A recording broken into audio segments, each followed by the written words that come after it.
Welcome back, everyone, to Baha'i Reflections. We're really glad you could join us again. This is the channel where we really try to, dive deep into the spiritual wisdom of the Baha'i writings. And today we've got another one of those deep dives planned, looking into concepts that can genuinely, well, reshape how we see things. A big thank you, as always, to our subscribers. Your engagement, it really makes these discussions happen. And a special thank you truly to our channel members. Your support is just invaluable. It helps us grow, helps us keep bringing these deep dives to you. So today we're starting a journey into a really profound virtue, contentment. We'll be drawing from, well, a whole range of Baha'i writings, passages that offer a very distinct, powerful definition. The sources, they describe contentment not as just being passive, but as a calm, trustful joy born of nearness to God. That's not just a nice thought, is it? It feels more like a spiritual blueprint. It really is. And what's so illuminating, I think, is how the Baha'i teachings right away lift contentment beyond just, resignation. It's specifically described as not passive. It's an active thing, a conscious turning of the heart. And this turning, it's dynamic. It steers us away from, the grip of things like envy and anxiety. And instead, it points our whole being toward gratitude, moderation, and what the writings call radiant acquiescence to the divine will. Radiant acquiescence. That's a powerful phrase. So, okay, our mission today is really to dig into this active transformation. We want to understand how cultivating contentment can unlock a kind of peace that, let's face it, often escapes us in the modern world's constant striving. We want to see how this virtue empowers us, maybe, to live lives marked by generosity, by simplicity, and by a really solid trust. So get ready to explore how these timeless spiritual insights offer some remarkably practical guidance for the challenges we face today. All right, let's start our exploration. This first passage, it fundamentally challenges how we usually think about wealth. It asks us to consider where true abundance, real abundance, actually resides. Okay, here it is. True wealth is not possessions, but turning the heart to God. When love for God fills the soul, one becomes inwardly rich and free from grasping. The anxieties of want fall away. Such a person is satisfied with little and generous with much, seeing in detachment a door to joy and service. Yeah, the striking thing there, right off the bat, is the complete redefinition of wealth. It's presented as an internal state, a deep spiritual orientation that turning the heart to God, not just, piling up stuff externally. For anyone familiar with spiritual ideas, this isn't just philosophy. It's a direct counter to consumer culture. It suggests fulfillment comes from disinvesting our feelings from the material and reinvesting them in the divine. It's about becoming inwardly rich. And that richness is totally separate from, say, the stock market or your bank balance. And it speaks directly to that feeling so many have, that anxiety of never having quite enough. When love for God fills the soul, the passage says, you're freed from grasping. The anxieties of want fall away. So how does this freedom from grasping actually work in, the day-to-day life of a Baha'i, especially with work, family, all those pressures? Doesn't mean you just stop trying to get ahead or achieve things. Oh, not at all. No, it means the reason we strive changes fundamentally. We still work hard, we meet our responsibilities, make good choices. But the inner driver isn't that insatiable hunger for more or that desperate fear of lacking something.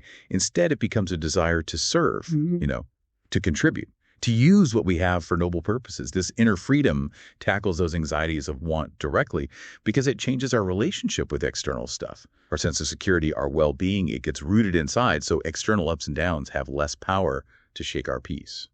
Okay, so it's a deep reprioritization, and there's that fascinating paradox in there too, being satisfied with little, but also generous with much.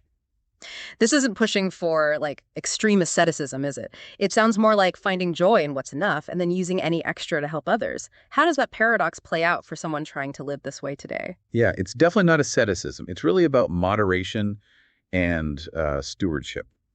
Being satisfied with little means finding real contentment when basic needs are met, valuing simplicity, consciously resisting the pull of excessive stuff. It prioritizes spiritual growth over just acquiring more things. And the generous with much part, that flows naturally from being inwardly rich. Any material blessings we get are seen as a kind of divine trust. They're meant to be shared, used to help society advance, so that generosity isn't forced. It's just an authentic expression of a soul that understands real wealth grows when you share it. And the passage ends by calling detachment a door to joy and service. Now, that's a word, detachment, that often gets misunderstood. People think it means indifference or withdrawing. But here, it's framed as something that enables us. What does this deeper look tell us about detachment? Not as abandonment, but as a path to active engagement and happiness. Right. The key thing here is that Baha'i detachment isn't about being emotionally cold or, leaving the world behind. Instead, it's about liberation, freedom from the bondage of things. When we're detached from the attachment to possessions, status, even specific outcomes we want, we become free. Free to use our resources, our talents, our time for higher goals. This freedom from worrying about holding on or the fear of losing things, it creates this inner space for genuine joy. And that joy, because it's spiritual, naturally pushes us towards service. A heart full of divine love just wants to share that with everyone. It's active engagement, but without getting tangled up in it all. That reframing is really helpful. Detachment as active liberation, not passive disengagement. Let's deepen this a bit more. There's another passage that clarifies how detachment helps us gain mastery over the material world, not run away from it. Okay, it reads, attachment to transient things breeds fear and sorrow. Detachment is not abandonment of the world, but mastery over it, using means for noble ends without being possessed by them. Contentment flows from this freedom, and the heart becomes a tranquil garden where remembrance of God is the fountain. This clarifies a really critical distinction, especially for those studying spiritual concepts. Detachment isn't about giving up the world, it's about achieving mastery over it. And that first line, attachment to transient things breeds fear and sorrow, that's like a diagnosis, isn't it? It pinpoints the root cause of so much human suffering, putting our emotional well-being into things that, well, just don't last. Our fear of loss, the sadness when things change or disappear, it comes directly from being attached to them. So it's not the things themselves that are the issue, but our attachment to them. Right. This mastery over the world you mentioned. It sounds like responsible stewardship, using resources for noble ends without letting them control us. Can you maybe give an example of what that looks like in, say, modern life for a Baha'i? Absolutely. Think about maybe a business owner. If they're attached to their wealth, they might constantly worry about the market, feel driven to make more profit no matter the cost, or, tie their whole self-worth to their bank account. That breeds fear, often leads to unethical choices. But if they exercise mastery over their wealth, they see it as a tool, a powerful one. They use their resources for good causes, invest ethically, pay fair wages, see their business as a way to help society. They use their means for noble ends without being possessed by the pursuit of wealth itself. The wealth serves a higher purpose. It doesn't become their master. That's a really important distinction. And the passage connects this freedom directly to contentment. Contentment flows from this freedom. It sounds almost automatic, like when you stop grasping and fearing loss, peace just sort of emerges. That's exactly it. When we cut those chains of attachment, we free up a huge amount of mental and emotional energy. Energy that was previously tied up in worry, envy, the endless chase for external validation. This liberation creates an inner space, and contentment naturally fills it. The heart, no longer stirred up by desires and fears about things that won't last, settles into this deep peace and self-sufficiency. And then we get this incredibly beautiful analogy. The heart becomes a tranquil garden where remembrance of God is the fountain. That's such a vivid image. What does that tranquil garden feel like, practically speaking? And how does remembrance of God act as the fountain, keeping it alive? Well, the tranquil garden represents a soul that's in deep inner harmony, free from the weeds of worldly worries. It's a state of deep rest, clarity, spiritual beauty, not easily disturbed by external storms. And the remembrance of God is the continuous life-giving fountain for this garden. Through constant remembrance, maybe in prayer, meditation, thinking about the sacred writings, or just being aware of the divine throughout the day, the soul gets continuously nourished, revitalized, kept vibrant. This spiritual food prevents the garden from drying up, keeps it fresh and peaceful. It's an active, conscious engagement that keeps the heart alive and resilient. So this whole idea of being in the world but not of it, it's not about shrinking away from life at all. It's about engaging more fully, more intentionally, with a real sense of purpose. For anyone feeling trapped by consumerism or anxiety about material things, this offers a powerful alternative. Not abandoning things, but profoundly reorienting our hearts. Okay, so these teachings paint a picture of deep inner peace. But the Baha'i writings are also very realistic about life, aren't they? Life is full of challenges, difficulties. We all know that. So the question becomes, how can contentment, this calm, trustful joy, possibly survive, let alone thrive, when we're facing trials? Our next passage tackles the spiritual paradox head on. It says, trials are part of the path. The soul who consents to God's decree with a radiant heart draws down confirmations. Complaint is replaced by gratitude. Restlessness gives way to serenity. In this state, one discovers that the bitter becomes sweet through trust, and that acceptance is a ladder to nearness. Yeah, the immediate takeaway here, especially for someone exploring spiritual paths, is the transformative power of how we view suffering. The passage doesn't promise an escape from trials, but it completely reframes them. Trials are part of the path. This normalizes hardship. It gets rid of that idea that difficulties mean God is unhappy with us. Instead, they're presented as essential for spiritual growth. And facing them with a radiant heart actively draws down confirmations. That's a critical distinction, accepting trials as normal, not exceptions. And that phrase, consents with a radiant heart, it suggests a deliberate, almost joyful acceptance. Can you explain a bit more what it means to draw down confirmations in this situation? What does that actually feel like for someone trying to understand? For a Baha'i, confirmations are specific kinds of divine-helped spiritual strength, deep inner reassurance. When facing a trial, consenting with a radiant heart means holding on to faith, trust, and a kind of spiritual optimism, even when it hurts. This active spiritual posture opens us up to receive direct divine aid, maybe a sudden feeling of courage, an insight, unexpected comfort, or just an unshakable inner calm.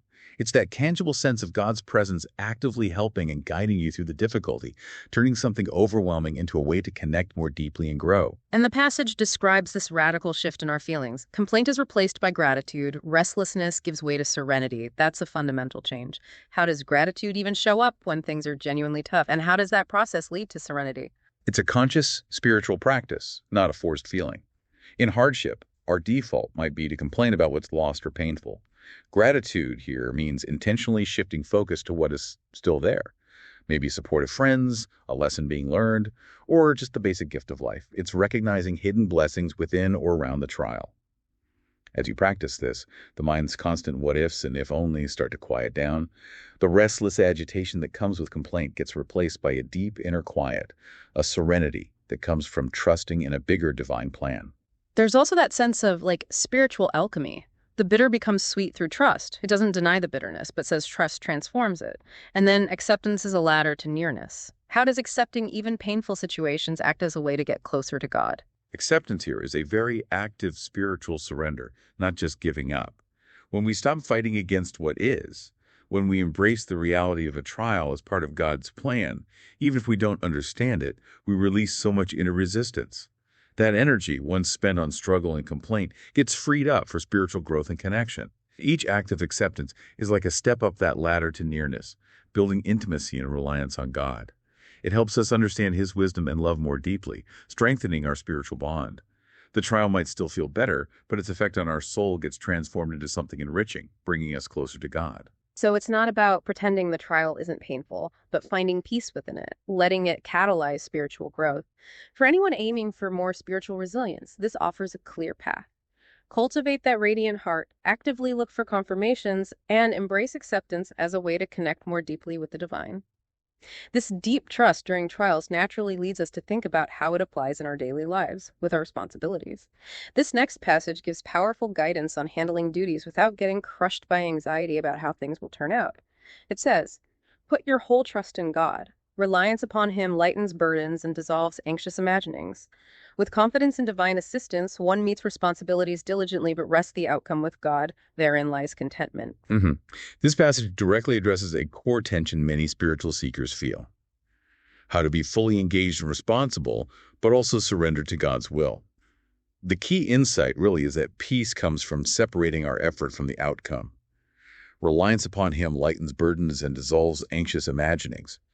Isn't just passive hope, it's an active spiritual practice that dramatically cuts down on mental and emotional stress. Our anxious imaginings, all those what-if scenarios, are exactly what destroy contentment, and trust is the direct cure. Yeah, those anxious imaginings are everywhere in modern life, aren't they? Draining energy by constantly worrying about uncertain futures. This passage offers a clear way to find mental peace. It really does. It acknowledges that we naturally worry about things we can't control. But by intentionally placing our reliance on God, we consciously free ourselves from that crushing weight of having to manage every single detail and result. This spiritual act of surrender frees the mind, letting us focus our energy more effectively on the task at hand instead of being distracted by hypothetical future problems. And crucially, It's not about being passive. The passage clearly says we meet responsibilities diligently. No excuses for laziness here. But then, the vital spiritual step, we rest the outcome with God. How does this unique mix of hard work and surrendered outcome lead to contentment? It brings contentment because it fundamentally changes how we measure our worth and success. Our focus shifts from the specific result, which is often beyond our total control, to the integrity and sincerity of our effort. We do our absolute best, use all our talents and energy, and then, knowing we've done our part, we let go of the need to control the final outcome. This frees us from the burdens of perfectionism and disappointment. The phrase, "therein lies contentment," means peace isn't found in achieving a specific result, but in the virtuous process of doing our best, combined with deep trust. That feels like such a powerful antidote to modern anxiety. Do your best, then release the need to control everything. For anyone in high-pressure situations, this offers a radical shift. It feels incredibly liberating, almost like permission to just be and do without that overwhelming pressure to guarantee a certain result. It resonates deeply because it tackles that modern obsession with control. Society often equates control with competence, right? But this teaching says true spiritual competence lies in discernment, knowing where our responsibility begins and ends. Our diligent effort is our sacred duty. The ultimate outcome rests with God. This perspective doesn't kill our drive. It purifies it, aligning our efforts with a bigger, wiser plan. And that stabilizes our inner peace, regardless of external results. And of course, this kind of deep trust isn't always easy or instant. It often requires another key virtue: patience. Our next passage uses a beautiful analogy to show why patience is such an essential companion to contentment on this journey. It reads, "Patience is the companion of contentment. The farmer waits for the harvest, so does the believer for the fruits of effort. With patience, bitterness softens, and the sweetness of reliance appears." For anyone digging into spiritual growth, the core message here is that patience isn't just passively waiting, it's an active, transformative spiritual quality. That opening, patience is the companion of contentment, shows they're intrinsically linked. True, lasting contentment needs patience. It tells us contentment isn't just a fleeting mood, but a cultivated virtue that takes time and steadfastness to develop. I love that analogy of the farmer waiting for the harvest. It makes the abstract virtue feel very real. Our spiritual efforts, like seeds, need time and the right conditions to grow. In our instant gratification world, patience feels like a rare skill. It's an incredibly relevant analogy today. The farmer understands nature's rhythms, planting, nurturing, and then that essential period of patient waiting. They trust the unseen growth process. Similarly, a believer puts in spiritual effort, prayer, service, self-improvement, and then must wait patiently for the spiritual results. This understanding is vital when the world demands immediate results for everything. Patience keeps us grounded and hopeful, trusting God's timing, even when progress seems slow. And the passage promises this inner transformation. With patience, bitterness softens, and the sweetness of reliance appears. So patience doesn't just help us endure the wait, it actively changes our inner experience, lessening the harshness of difficulties and bringing in this feeling of deep spiritual support. Exactly. Bitterness often comes from feeling things are unfair, not happening on our schedule or how we expect. Patience helps us align with the divine timeline, letting that bitterness fade. As we let go of needing immediate results or specific outcome, the inner resistance softens. This softening then creates space for the sweetness of reliance, that deep comfort, peace, and reassurance from fully leaning on God, knowing He's guiding things for our ultimate good. Even if the path is unclear or tough right now, it's an inner calm born from unwavering, active trust. This really suggests contentment isn't instant, but deeply cultivated, especially when everything around us screams for immediate gratification. For you, living in this fast-paced world, what's the biggest challenge in cultivating that kind of patience? And what small steps help? I think the biggest challenge is the constant noise of immediacy notifications, instant information, the pressure to always be on. To counter this, a crucial first step is intentional disconnection. Creating pockets of silence each day, even just a few minutes, helps retrain the mind. Also, consciously choosing activities that require patience, like, gardening, slow crafts, or deep reading, can be powerful spiritual exercises to build that inner muscle. Absolutely. Okay, moving on. It's becoming clear that contentment isn't just an internal state. It's also deeply influenced by our external choices and daily habits. Our next passage illustrates how moderation in all aspects of life directly helps create a settled, peaceful heart. It says, "God counsels moderation in all things. excess, whether in luxury, labor, or leisure, disturbs the soul. A balanced life, outward cleanliness, and ordered affairs foster inner contentment, enabling one to reflect divine attributes with calm purpose. Mhm. What's striking here, especially for those seeking a holistic spiritual life, is how deeply our external habits connect to our inner state. It's incredibly practical. That core principle, God counsels moderation in all things, isn't against joy or effort, but against extremes. It implies that true flourishing happens in balance. Overdoing anything, even seemingly good things, can throw off our spiritual equilibrium. That's a key insight. The passage warns that excess, whether in luxury, labor, or leisure, disturbs the soul. We get how too much luxury might be bad, but including excess in labor and leisure is really interesting. How do these different kinds of excess specifically disturb the soul and chip away at contentment?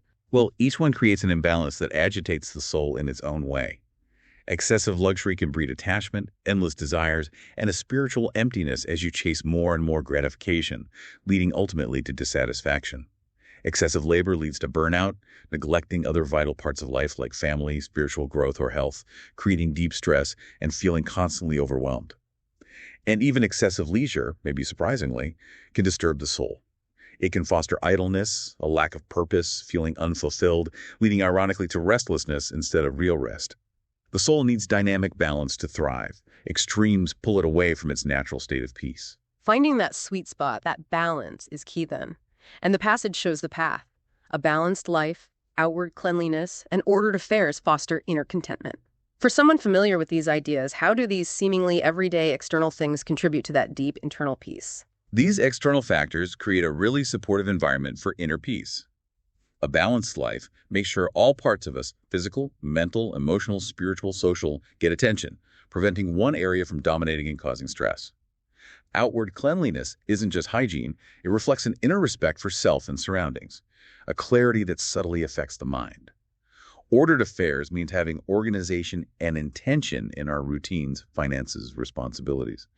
When our outer world is chaotic, it often mirrors or amplifies inner turmoil. But bringing order externally creates a stable, serene foundation for inner contentment to really flourish, like preparing good soil for a garden. And the ultimate goal of this balance is profound, enabling one to reflect divine attributes with calm purpose. What does it mean for us to reflect divine attributes when we're in that state of calm purpose, especially for those seeking deeper spiritual connection? It means when our lives are balanced and orderly, the channels for our spiritual nature to express itself are clearer, less blocked. Divine attributes like love, justice, generosity, compassion, wisdom, they aren't just abstract ideas, they're latent in the human soul. When we're free from the agitation of excess and imbalance, our inner self can more naturally and effectively show these qualities in our thoughts, words, and actions. It's about becoming a clear mirror for the divine, acting with intention and spiritual clarity, not just reacting to pressures or inner unease. Okay, this deep dive makes it clear that contentment isn't just about big spiritual moments, but deeply affected by everyday choices. Where do you find your own life might subtly get out of balance, and what effect does that have? For me, it's often too much time online, feels like leisure, but ends up disturbing the soul, making me feel less present. It's definitely a constant process of self-awareness. For me, it's noticing when work starts creeping into time needed for family, reflection, or service. The effect isn't instant burnout, but a gradual dulling of spiritual sensitivity, feeling always on call, which slowly erodes inner peace. Recognizing those subtle shifts and consciously reestablishing boundaries is an ongoing practice essential for maintaining that inner balance. Absolutely. And as we find this balance, another vital virtue emerges as a powerful catalyst for contentment: gratitude. Gratitude has this amazing ability to transform how we see everything, even difficulties. Listen to this. Give thanks in all conditions. Gratitude turns small means into abundance and hardship into schooling. A thankful heart sees blessings where others see lack and is moved to share. Through gratitude, the vessel of the heart is widened to receive more bounties. Mm-hmm. The profound insight here, especially for those on a spiritual path, is that radical call to give thanks in all conditions. This isn't naive positive thinking. It's a transformative perspective that actively shifts focus from what's missing or painful to what's present and what spiritual lessons can be learned. It challenges that very human tendency to only be grateful when things are good, inviting a deeper, more resilient kind of appreciation. That's a vital point, not being grateful for the hardship, but finding something to be grateful in it. And the passage immediately shows this transformative power. Gratitude turns small means into abundance and hardship into schooling. That's like perception alchemy. How does simply cultivating thankfulness literally change our experience of scarcity into abundance and pain into a learning opportunity? It's a complete reframing tool for our consciousness. When we focus on what we do have, no matter how modest, instead of what we lack, our perception of small means changes. We see sufficiency, inherent value, making it feel abundant. It's not magic. It's shifting our inner story from deficit to blessing. Similarly, seeing hardship into schooling reframes challenges, not as punishment, but as tough spiritual lessons designed to build character, deepen understanding, refine the soul. This mental and emotional shift basically disarms the negative power of the situation, filling it with purpose and potential for growth. And a thankful heart sees blessings where others see lack. That's a crucial, active shift in perception that totally alters our experience of the world. It sounds like an ongoing spiritual practice, not just a feeling. Oh, it's absolutely an active, cultivated practice, a discipline of observing and intentionally focusing. While others might fixate on what they see as personal or societal flaws, the thankful heart consciously trains itself to spot and appreciate the countless blessings still present, however subtle. This isn't superficial optimism. It's a deep spiritual intelligence that sees divine grace and opportunity even in tough times. It redirects our whole outlook towards positive recognition. This thankful heart is also moved to share. So contentment isn't about hoarding peace. It's an overflowing well that naturally leads to generosity and action, and then the spiritual impact. Through gratitude, the vessel of the heart is widened to receive more bounties. How does practicing gratitude individually and together spiritually expand our capacity for more blessings and divine grace? When our hearts are full of gratitude, they become receptive, open vessels. A closed heart full of complaint, envy, or lack can't really absorb the spiritual goodness around it. But a grateful heart is like open arms, ready and able to see, embrace, and internalize the blessings flowing towards it, both material and spiritual. It's like a spiritual law. The more we consciously appreciate what we have, the more we attract and notice further blessings. This creates a state of continuous receptivity, aligning us with God's boundless generosity, letting us experience life's inherent goodness more and more deeply. This deep dive really hits home that gratitude isn't just a nice feeling, but an active spiritual practice that literally expands our capacity for joy and receiving. How might intentionally practicing daily gratitude, maybe starting each morning listing 3 things, fundamentally change your daily outlook, shifting from reaction and scarcity to proactive abundance? It's a powerful and immediate shift. Instead of starting the day feeling lacking or anxious, this practice grounds us in abundance. It sets a profoundly positive spiritual tone, builds resilience, and makes us more aware of opportunities for joy and contribution all day long. It transforms our inner dialogue, moving us away from what's missing towards a deep appreciation for what's already there. It's a deliberate spiritual reset.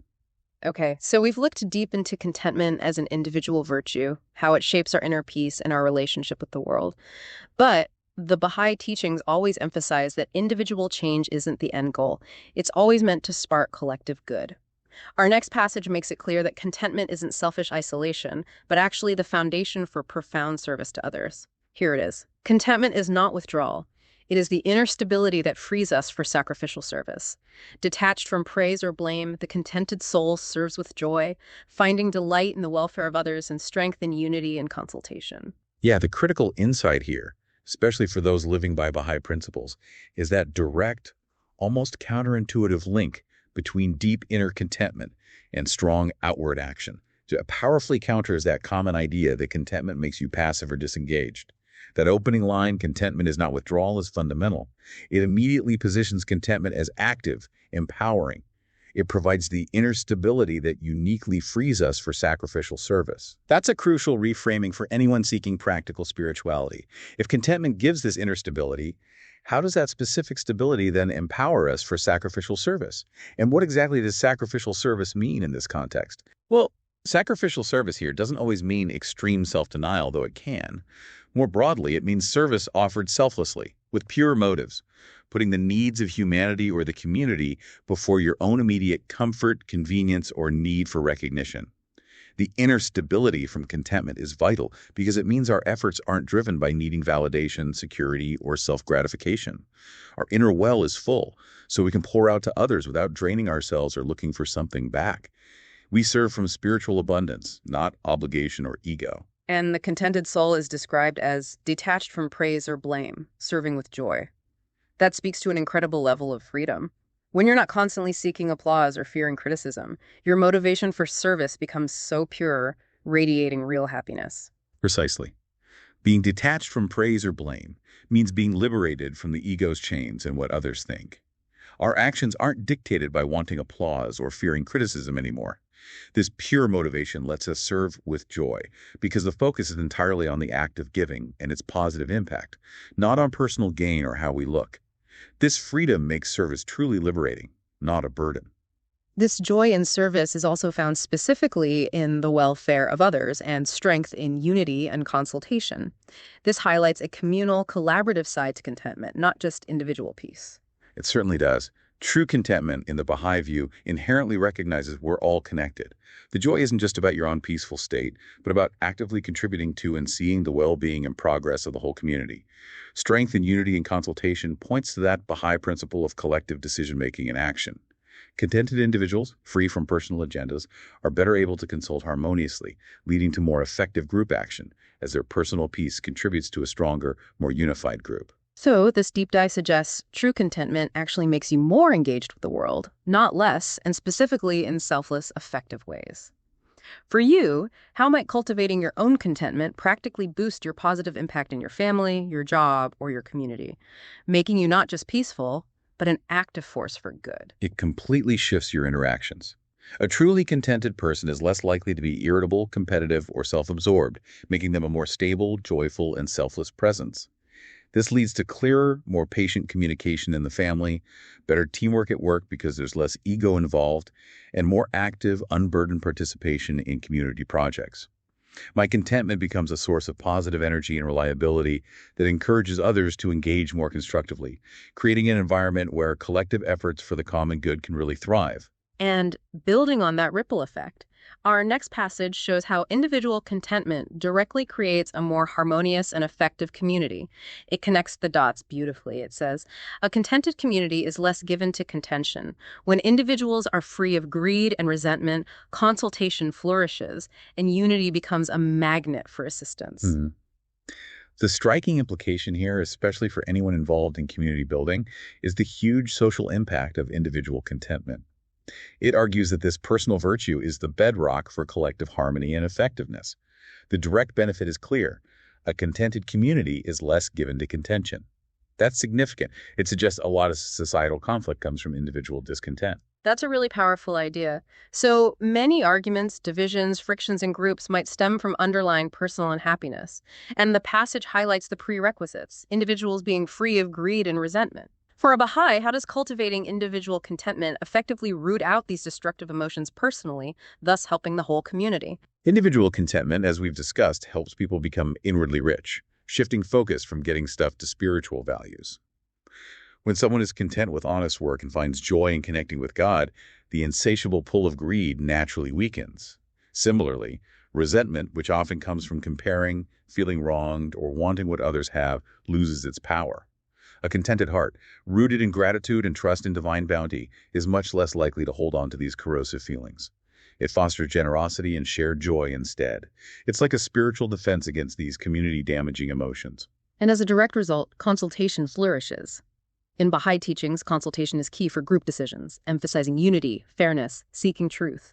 So individual contentment is crucial for effective, unified action in any group. Absolutely.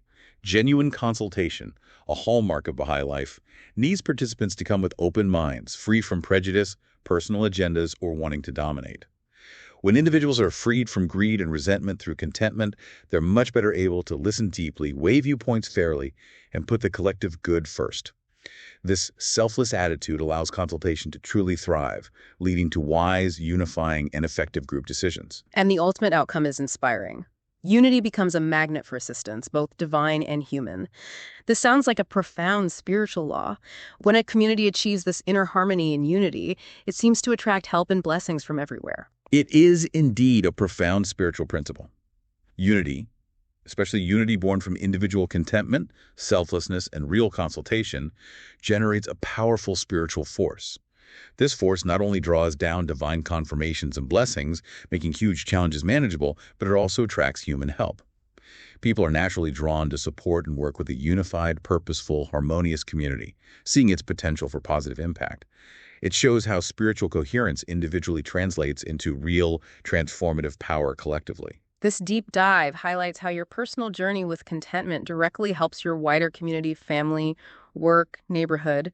What specific impact could cultivating your own contentment have on fostering more unity, less arguing, and better consultation in the groups you're part of, making you not just a member, but a catalyst? It fundamentally changes the atmosphere.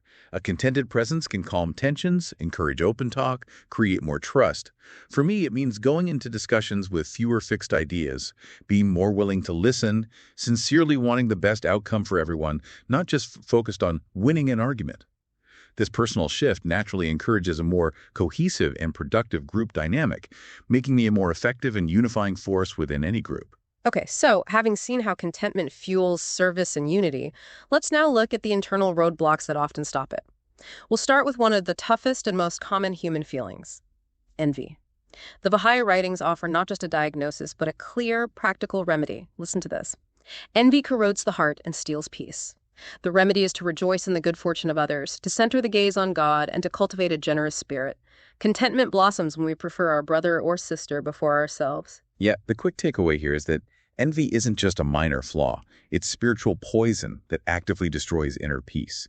That stark warning envy corrodes the heart and steals peace vividly shows its destructive power, not just towards the person envied, but mostly for the person feeling it. It eats away at the soul's calm, blocking any real joy. That image of corrosion is so accurate. It shows envy not as just a bad mood, but something actively damaging our inner spiritual health. And the remedy offered is specific in three-parters. First, rejoice in the good fortune of others. For anyone struggling with feeling inadequate or lacking, this can feel like a huge spiritual challenge.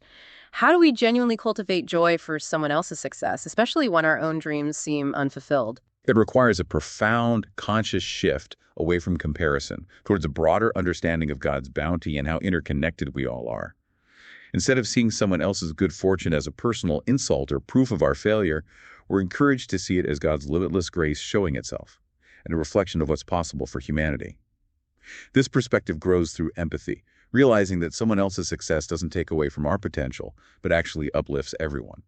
When we truly see ourselves as part of one human family, celebrating another's success becomes a genuine act of love, not a forced effort. The second part of the remedy: center the gaze on God. How does this spiritual focus actively fight off envy? Centering our gaze on God shifts our whole frame of reference, away from limited worldly comparisons towards an infinite divine perspective. When our attention is fixed on God, His boundless attributes, His perfect justice, His unfailing love, the petty scorekeeping of who has what, who's ahead, starts to dissolve. We realize true blessings come from the divine source and God's bounty is infinite and for everyone, not some limited pie we fight over.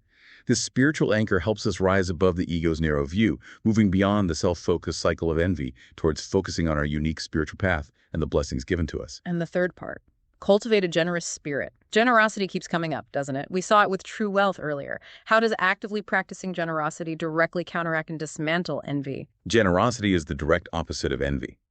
Envy wants what someone else has, fostering a mindset of scarcity and taking. Generosity, though, flows from abundance, freely giving what you do have, or even happily celebrating what others have. By actively giving time, resources, genuine good wishes, we feel a deep sense of spiritual wealth and connection. This feeling directly undermines the isolation, bitterness, and sense of lack that envy feeds on. It redirects our spiritual energy from comparing and wanting towards contributing and connecting. It breaks that grasping cycle. And then that profound, almost difficult statement: contentment blossoms when we prefer our brother or sister before ourselves. This level of selflessness, actively prioritizing others' well-being, seems counterintuitive if we're seeking our own inner peace. How does this deep selflessness paradoxically lead to our own contentment? This is one of those deep spiritual paradoxes. When we genuinely prefer others, sincerely wish them well, and act on it, we rise above our ego's desires. Our happiness gets tied up with the happiness of others. This frees us from the endless, often unsatisfiable demands of the self, which are often the main source of our own discontent. When we're freed from constant self-focus, our hearts expand, and a true, lasting peace contentment rooted in universal love and service can grow and blossom inside us. It's a deep inner peace that comes from spiritual freedom. This deep dive really asks us to actively change how we react to others' success. That's a tough spiritual muscle to build. What does preferring your brother or sister before yourself mean for you, practically, day to day, beyond big gestures? Practically, it means consciously stepping back from needing credit, maybe letting a colleague shine, or truly listening to a friend's problem without jumping in with my own stories. It means deliberately choosing to support someone else's idea or success, even if it means less attention for me. It's a continuous, often subtle act of putting others' well-being and progress first, even when it requires a small sacrifice of ego or convenience. That's a challenging but rewarding practice. And closely linked to this generosity and detachment is another key path to contentment: simplicity. In a world full of complexity and consumerism, our next passage offers a refreshing, vital perspective. It reads, "Simplicity of living, cleanliness, neatness, and freedom from extravagance clarifies the spirit. The soul discovers that joy does not depend on accumulation, but on the light of purpose and the warmth of fellowship." hmm The immediate insight for spiritual seekers here is that holistic link between outer order and inner spiritual clarity. Simplicity isn't just about fewer possessions, but linked to cleanliness, neatness, suggesting a broader ordering of life that deeply affects the spirit. The passage clarifies that simplicity of living isn't about deprivation. It's a conscious, intentional choice that actively enhances our inner spiritual life and cuts down mental clutter. Yes, that phrase, cleanliness, neatness, and freedom from extravagance, paints a clear picture of an intentional, uncluttered life. And the direct benefit is it clarifies the spirit. For those wanting deeper spiritual connection, how does this outer order, this lack of clutter, translate into inner clarity and peace? Well, when our outer environment is chaotic, messy, or overflowing, it often mirrors and contributes to a cluttered, distracted mind. Conversely, when our living spaces, routines, habits embody cleanliness, neatness, and we're free from the demands of extravagance, it creates a sense of calm and clarity that naturally extends inward. This frees up huge amounts of mental and emotional energy that would otherwise be spent managing, acquiring, or worrying about stuff. This liberation lets the spirit breathe, focus more clearly on purposeful action, and perceive spiritual truths without the constant noise of material desires. And then comes that core spiritual discovery. The soul discovers that joy does not depend on accumulation. In our consumer society, that's a radical, almost revolutionary idea. It directly challenges the common story that more stuff equals more happiness. It's absolutely a transformative breakthrough for the soul. This discovery shatters that widespread illusion that lasting joy comes from external possessions or the endless, often unfulfilling cycle of buying things. It redirects our attention away from a constantly moving material goal towards more sustainable, internal sources of happiness. Just realizing this is a huge step towards real contentment, freeing us from a never-ending chase designed to keep us dissatisfied. So if joy doesn't depend on accumulation, what does it depend on? The passage gives two powerful answers: the light of purpose and the warmth of fellowship. For someone on a spiritual journey, could you elaborate on these as the true, lasting sources of joy? Sure. The light of purpose means having a clear, meaningful direction in life, a deep sense of our spiritual goals and how our actions contribute to something bigger than ourselves. When we live with purpose, every effort, even small ones, feels significant, lighting our path and bringing deep satisfaction. This purpose is a constant inner light. The warmth of fellowship speaks to that essential human need for genuine, meaningful connection with others, the deep joy from love, unity, mutual support, shared spiritual activities. As social beings, authentic spiritual connection, not superficial interactions or isolation, is a vital source of lasting happiness and spiritual well-being. This deep dive powerfully counters a world obsessed with consumerism, pointing us to deeper, more sustainable sources of happiness. For you, what concrete steps could you take this week? Maybe decluttering a space, cutting unnecessary spending, simplifying a routine to make more room for the light of purpose and the warmth of fellowship in your life, bringing you closer to real contentment. Simplifying creates priceless mental and spiritual space. This week, a conscious step can be a digital detox for a set time each day. Silencing notifications, engaging in one focused activity, or maybe reviewing a budget to spot non-essential spending driven by external pressure, not real need. By creating this space, I can better discern my true purpose and more intentionally cultivate deep connections, letting real joy emerge from these deeper, lasting sources. All right, we explored how external actions like moderation and simplicity and internal shifts like overcoming envy build contentment. Now, let's go even deeper to the very core of our being, the heart, and where it's ultimately focused. This next passage uses a striking metaphor to describe the profound choice we face about the heart's ultimate focus. The heart has one throne. When worldly desire sits upon it, restlessness rules. When God is enthroned, serenity descends. Orient the heart toward the beloved, and contentment will accompany you in gain and in loss. Mhm.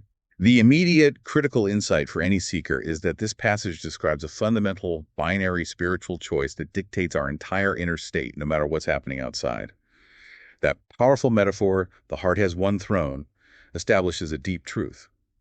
Our deepest affections, our ultimate loyalties, can only truly harmoniously belong to one supreme focus. Trying to split this throne inevitably leads to inner conflict. That's an incredibly clear and powerful image, and it describes two possible rulers for this throne, with totally different results. When worldly desire sits upon it, restlessness rules. When God is enthroned, serenity descends. It's presented as an absolute either. How does worldly desire inevitably lead to such restlessness, and what is it about having God enthroned that brings such deep, solid serenity? Well, worldly desire, by its nature, is insatiable, fleeting, tied to things that don't last: more possessions, status, passing pleasures, temporary recognition. Because these external things are always changing and ultimately don't satisfy, chasing them as our main goal leads to constant restlessness, always craving, never quite content. There's always more to want, something to fear losing, creating a cycle of agitation. Conversely, when God is enthroned, meaning our deepest love, loyalty, focus are on the divine reality, we connect with an eternal, unchanging, infinite source of love, wisdom, peace.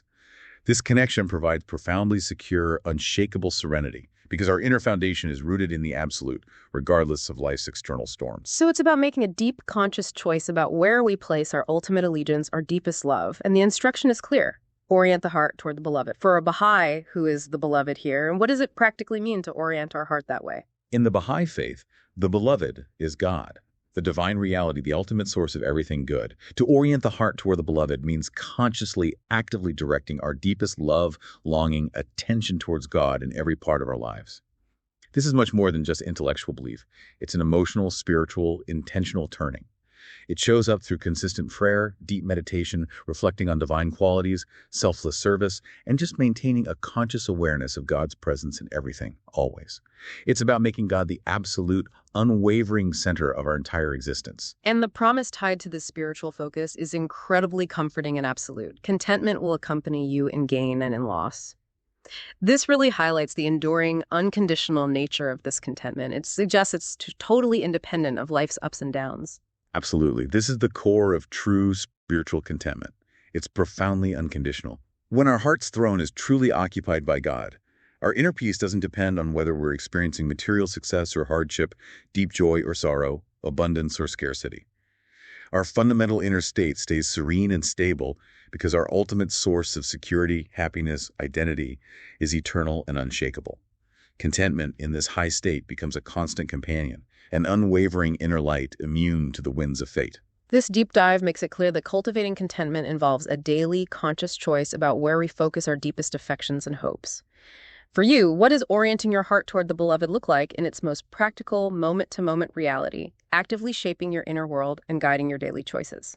For me, it's a continuous practice of bringing God into every moment.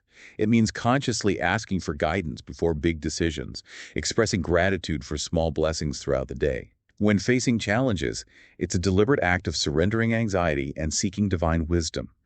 It's also about trying to see the divine reflection in everyone I meet and in the beauty of nature. It turns daily life into an ongoing, intimate conversation with the beloved, constantly resetting my inner compass. And this profound orientation of the heart, this choice of focus, naturally extends to every single part of our lives, including the basic question of how we earn our living. Our next passage connects contentment directly to our ethical choices in our work. Seek your livelihood through praiseworthy means and be satisfied with what God gives. Illicit gain breeds turmoil. Lawful means bring dignity and peace. Contentment with honest provisions safeguards honor and invites divine blessing. Mhm. The striking insight here for someone really thinking about their life's purpose is that direct, undeniable link between ethical earning and spiritual contentment. It's not just about how much you have, but crucially, how you got it. The passage gives a dual instruction. Seek your livelihood through praiseworthy means, and at the same time, be satisfied with what God gives. This emphasizes both our active responsibility in how we work and our inner attitude of acceptance and gratitude for what we receive. So it's about both the process and the outcome of our work, demanding integrity all the way. Praiseworthy means suggests work that's honest, ethical, helps society, aligns with spiritual principles, doesn't exploit others or harm the environment. And this is contrasted sharply with illicit gain, which the passage says breeds turmoil. How does unethical earning specifically lead to that inner turmoil? Illicit gain, whether through deception, exploitation, corruption, any unfair means, fundamentally compromises your integrity, your inner moral compass. It creates deep internal conflict, guilt, often a pervasive anxiety, fear of getting caught, or a nagging spiritual emptiness. This inner discord, this misalignment with your higher spiritual nature, inevitably shows up as turmoil, actively preventing any chance of genuine, lasting contentment. The soul knows when it's done wrong and can't find real rest. Conversely, the passage assures us that lawful means bring dignity and peace. This offers a clear path to inner calm. It beautifully connects our work, our daily efforts, directly to our self-respect and deep inner peace. Absolutely. When we consciously earn our living through honest, ethical, lawful ways, it builds an unshakable sense of self-respect and integrity. There's no need for secrecy, no fear of discovery, just the profound peace of a clear conscience. This inherent dignity is a foundation for inner tranquility. Knowing our contributions are positive and just is deeply reassuring and soul-satisfying, actively fostering contentment instead of undermining it. It aligns our outer actions with our inner values. And the culmination of this ethical approach is profound. Contentment with honest provision safeguards honor and invites divine blessing, unquote. So it's not just earning ethically, but specifically our contentment with that honest earning, however modest it might be, that truly protects our honor and opens the door to spiritual blessings. Precisely. It emphasizes valuing the integrity and purity of the process over the sheer amount of income. When we are content with what we get through honest effort, even if it's modest, we protect our honor, our inner and outer reputation, self-worth, spiritual integrity from the strong temptations of greed or cutting corners. This deep alignment with divine principles then actively invites divine blessing, not necessarily as more material wealth, but profoundly as spiritual prosperity, unshakable peace of mind, and help in all our righteous efforts. This deep dive really challenges us to think deeply about our work and finances, establishing that undeniable link between ethical conduct and inner peace. For you, what does this passage make you consider about your own path to livelihood? How might it shape your daily decisions and long-term goals? For me, it reinforces aligning my work with my deepest values, knowing real prosperity is way more than just money. It's like a continuous internal audit. It prompts me to consistently evaluate not just the financial side of my work, but its moral, social, spiritual dimensions. Am I truly contributing to others' well-being? Is my work done with total integrity? Am I valuing my honest effort and its spiritual meaning more than just a material reward? It serves as a potent reminder that my livelihood is a sacred, integral part of my whole spiritual journey, and striving for ethical means is a direct, essential path to deeper, sustained contentment. Okay, we've covered contentment from so many angles. Redefining wealth, peace in trials, moderation, gratitude, service, ethical work. Now let's bring our deep dive full circle to the essential spiritual practices that actively nurture and sustain this precious virtue throughout our lives. Our next passage highlights the crucial transformative role of remembrance in cultivating deep inner rest. Remembrance of God is the soul's repose. In the quiet of prayer and the harmony of collective worship, anxieties ebb. Contentment grows where the tongue is moistened with praise and the heart attentive to the word. The striking insight here for anyone committed to spiritual practice is how actively and deliberately these practices cultivate contentment. That declaration, remembrance of God is the soul's repose, beautifully captures the essence of deep spiritual peace. It suggests that just as the body needs physical rest, the soul finds its deepest comfort, calm, and restoration by consciously remembering and connecting with its Creator. It's a profound spiritual necessity. That phrase, the soul's repose, is so evocative. A deep, restorative rest for the spirit beyond just physical relaxation. And the passage points to specific practices. In the quiet of prayer and the harmony of collective worship, anxieties ebb, end quote, a point. For someone practicing this, how do these specific disciplines, consciously done, help our daily anxieties and inner turmoil actually fade away? Both individual prayer and collective worship act as conscious, intentional ways to redirect our attention away from worldly worries towards the divine. In the quiet of prayer, we open our hearts, surrender our worries, seek guidance and comfort, creating a sacred inner space where the noise and pressures of daily life naturally recede. In the harmony of collective worship, we feel the uplifting power of unity with others, sharing a common purpose and connection to God, which offers huge reassurance and reminds us we're not alone. These acts fundamentally recenter our being, putting our anxieties into a large divine perspective, allowing them to naturally ebb or lessen like a receding tide. And contentment is shown as actively growing where the tongue is moistened with praise and the heart attentive to the word. This isn't passive waiting, it's active cultivation. What does attentive to the word really imply here, beyond just reading, for someone seeking deeper spiritual connection? Moistened with praise means actively, consistently expressing gratitude, adoration, glorification of God. This outward act profoundly shifts our inner focus from self-pity or complaint to appreciation and love, generating positive spiritual energy. Attentive to the word implies a deep, conscious, meditative engagement with the Holy Scriptures and divine teachings.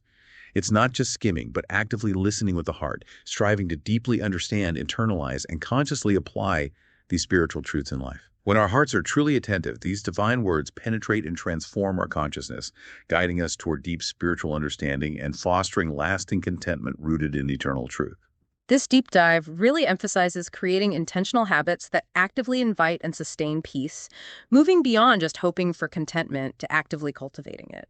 For you, how might these specific practices, regular prayer, collective worship, conscious praise, deep engagement with sacred texts, become a more consistent, strong source of repose, especially when dealing with daily stresses?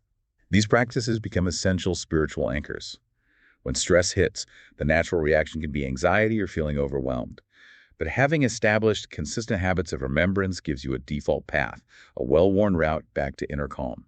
Even a few moments of deliberate prayer or recalling a sacred passage can break the anxiety cycle, reconnecting us to that deep inner wellspring of divine peace, making it a reliable, constant source of repose, not just a rare feeling. That's a truly profound thought. And finally, to really solidify contentment, make sure it lasts no matter what, we need one last crucial quality: steadfastness. This virtue provides that unshakable foundation for lasting inner peace. Steadfastness in the covenant yields an inner poise that circumstances cannot overturn.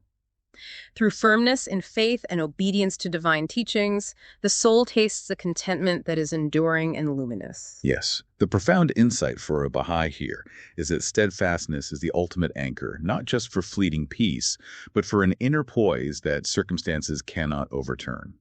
That opening steadfastness in the covenant means staying unwavering in commitment to the Baha'i teachings and the spiritual path Baha'u'lláh revealed. This unwavering, conscious commitment is the ultimate source of unshakable inner peace, providing deep stability amidst life's inevitable ups and downs. That phrase, inner poise that circumstances cannot overturn, describes an almost ideal state. Contentment that's robust, resilient, withstands anything. What are the specific ways to achieve this steadfastness? The passage points to firmness in faith and obedience to divine teachings. Firmness in faith means cultivating an unshakable belief in God's existence, His boundless love, His perfect wisdom, even when doubts, trials, or outside pressures come. It's a deep-seated, active trust that doesn't waver. Obedience to divine teachings means actively, consciously applying those spiritual and moral truths in our daily lives, living by the principles God revealed. This isn't blind following, but a purposeful choice to align our will with the divine will, knowing this path leads to ultimate good and deep inner harmony. These two things, unwavering faith and consistent virtuous action, reinforce each other, building an unbreakable foundation for true spiritual steadfastness. And the ultimate reward is that the soul tastes a contentment that is enduring and luminous. Enduring means it lasts through all life seasons. But what does luminous add? What does a luminous contentment feel like or look like in practice? Enduring definitely speaks to its constancy, its resilience. Luminous adds that dimension of spiritual radiance, an inner light that's not just quiet peace, but a vibrant, active joy coming from the soul. Luminous contentment isn't just the absence of unrest. It's a profound, undeniable inner beauty, a spiritual glow that brightens not only the individual, but also positively affects those around them. It's a visible sign of inner peace so deep, so unshakable, that it shines out, reflecting divine qualities and inspiring hope, calm, reassurance in others. It can't be hidden. This deep dive offers a truly inspiring vision of contentment, robust, shining brightly even in dark times. For you, what does this enduring and luminous contentment mean for how you approach life's biggest challenges or interact with the world, especially during times of collective stress or difficulty? It fundamentally reshapes my whole approach to life. Instead of reacting with fear or getting overwhelmed by challenges, I strive to face them from a place of deep inner strength and spiritual clarity. It means approaching interactions with others from generosity, serenity, understanding, not insecurity or defensiveness. It implies becoming a source of light, stability, constructive engagement in a world often full of turmoil. This luminous contentment empowers me to be a more resilient, purposeful, and contributing member of humanity, no matter the external conditions. Friends, we've journeyed through so many deep facets of contentment today. From its core definition as that calm, trustful joy near God, to how it transforms our view of wealth, empowers us in trials, guides us to moderation and gratitude, and frees us for selfless service. We've dug into how it needs active work, overcoming envy, embracing simplicity, orienting our hearts, working ethically, all sustained by remembrance and steadfastness. Here's something to mull over as you go. If contentment truly frees us for sacrificial service and builds deep unity, what amazing transformations might we see in our communities and the world if this virtue became widely embraced? And for your own journey this week, what one conscious step could you take to actively practice radiant acquiescence in a test you face, or express generous joy in a blessing you receive? A really heartfelt thank you to all of you for sharing this time with us for reflection and this deep dive. If you enjoyed this and found value in exploring contentment, please do take a moment to subscribe to the Baha'i Reflections channel. Your subscription is so important. It helps us reach more people with these teachings and grow this community. Remember to hit the like button for this deep dive, and please leave a comment with your own thoughts on contentment. We genuinely love hearing from you and reading your insights. And of course, share this deep dive with anyone you think might benefit from this message of inner peace and true spiritual wealth. Also, just a reminder that YouTube channel memberships are available if you'd like to offer extra support as the channel grows. For as little as 99 cents, members get content early, plus upcoming exclusive stuff. Every bit helps grow the community and sustain these deep dives. Be sure to join us next time for more illuminating deep dives into the virtues. Next week, our exploration will zero in on the powerful and essential virtue of cooperation. You won't want to miss that discussion. May this radiant contentment, born of trust, gratitude, simplicity, and dedicated service, deeply take root in all our lives. Let us consciously carry these insights into the week ahead, actively practicing radiant acquiescence in every test and expressing generous joy in all our blessings. Until next time, stay well, cultivate your inner peace, and keep reflecting on these transformative truths. We really look forward to gathering with you again for our next deep dive.